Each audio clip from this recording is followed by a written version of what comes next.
Hey, it's Nursey, a blessed RN. Let's defeat dosage doing a reconstitution problem.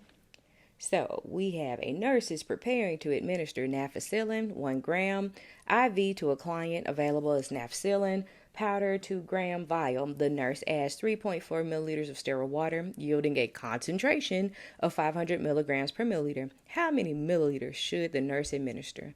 So the first thing we're going to identify is our goal. What is this question wanting from us? Milliliter.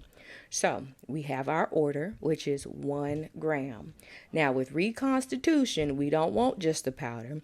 We don't want just the liquid. We want the what? Final concentration. So concentrate on the concentration, which is 500 milligrams per milliliter. The other stuff is fluff.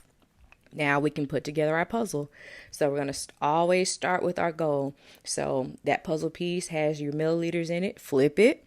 And we're going to put milliliter over 500 milligrams. Now look at the bottom. We don't have a puzzle piece with milligrams. And we know that milligrams needs to go to the top.